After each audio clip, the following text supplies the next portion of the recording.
Hello, here's the news at this hour from Tstv. I'm Kende Duritilu. Here are some major headlines. Federal government Labour engages stakeholders on way forward over electricity tariff. Federal government approves award of contract for dedicated power line project in ISEYIN. COVID-19 vaccine for rollout in UK. And in sports, Manchester United beating at home by PSG. The news in details. The federal government, in conjunction with the Nigerian Labour Congress NLC and the Trade Union Congress TUC yesterday, engaged stakeholders on the right way to fully implement tariffs following the recent introduction of the revised service reflective electricity tariff.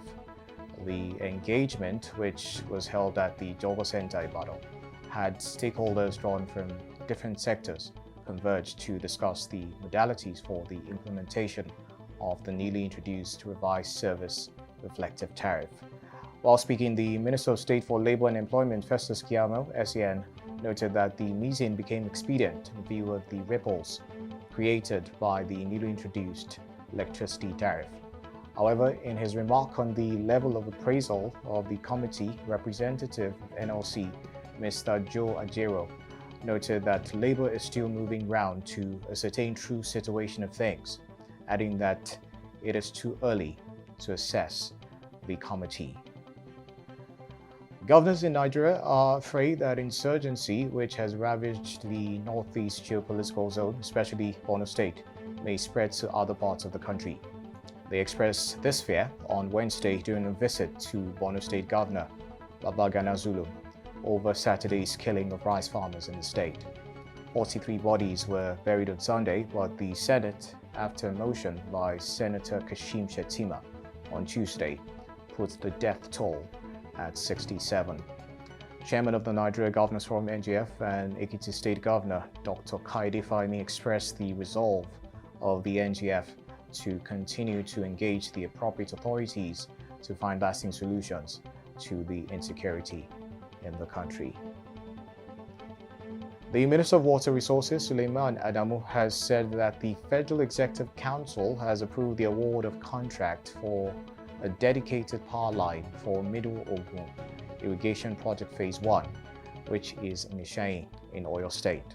This came as the Council approved about 12.7 billion naira for the implementation of various projects across the country during the 26th meeting of the Council, presided over by President Muhammadu Buhari at the Presidential Villa Abuja on Wednesday. It was gathered that the construction of dedicated high-tension power lines from ISEYIN to the dam site in Ikire and the Middle Ogun irrigation scheme will help in the connection to the national grid. The National Assembly has today passed the bill sponsored by Senator Buhari Abdulfatai seeking the establishment of Federal University of Agriculture and Technology, or Kilgun. The bill, which is now awaiting the presidential assent, has successfully passed through the legislative process with a strong hope that it shall enjoy the assent of President Muhammadu Buhari. The public hearing is, however, held successfully with a clear indication that it will be passed also by the National Assembly. The news on Tstv will be back right after this.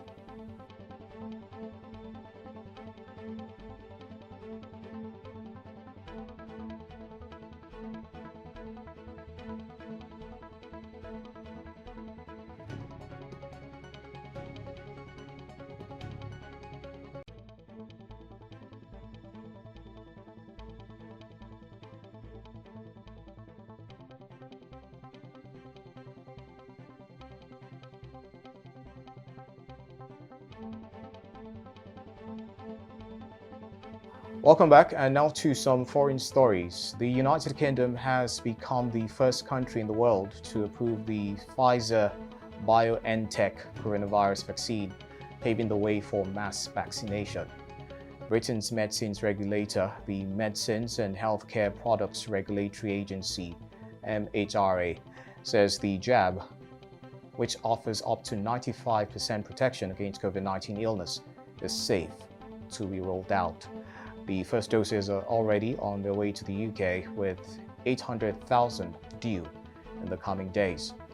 Health Secretary Matt Hancock said the NHS will contact people about vaccination, while elderly people in care homes as well as their staff have been placed top of the priority list, followed by over 80s and healthcare staff. However, some hospitals already have the facilities to store the vaccine at minus 70 degrees Celsius as required. Uganda's presidential candidate Robert Kyagulanyi, popularly known as Bobi Wine, has said that he will resume campaigning on Thursday after meeting with the Electoral Commission. He told reporters that he had asked the electoral body to protect opposition politicians from harassment by the security forces. He told the commission to ensure that the security forces stop blocking roads and venues to prevent opposition candidates from campaigning. The police have repeatedly defended themselves, saying they were implementing guidelines to prevent the spread of coronavirus. Bobi Wine suspended his campaign on Tuesday after his team members were injured as security forces dispersed his supporters in the east of the capital, Kampala. Uganda will hold its election in January 2021. And in sports, Manchester United's Champions League campaign is hanging in the balance as 2 goals from Neymar helped Paris Saint-Germain secure victory at Old Trafford. Marcus Rashford had cancelled out the Brazilian's earlier opener with his 3rd goal in 4 games against the French outfit. But Aquino's excellent second-half finish put the visitors back in front after United midfielder Fred had been sent off for foul on Ander Herrera. Neymar tapped home his 30th Champions League goal. The result leaves United level with PSG and RB Leipzig on 9 points in Group H.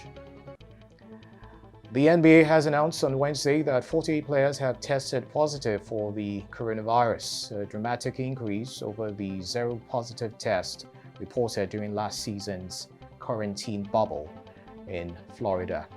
The league said the positive tests are the result of 546 tests carried out between November 24th to 30th as the NBA gets set to begin preseason games in 9 days.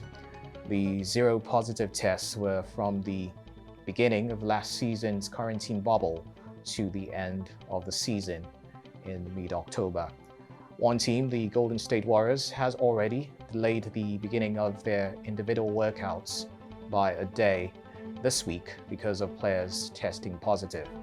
The NBA's first preseason games are December 11th, with the regular season scheduled to begin less than 2 weeks later.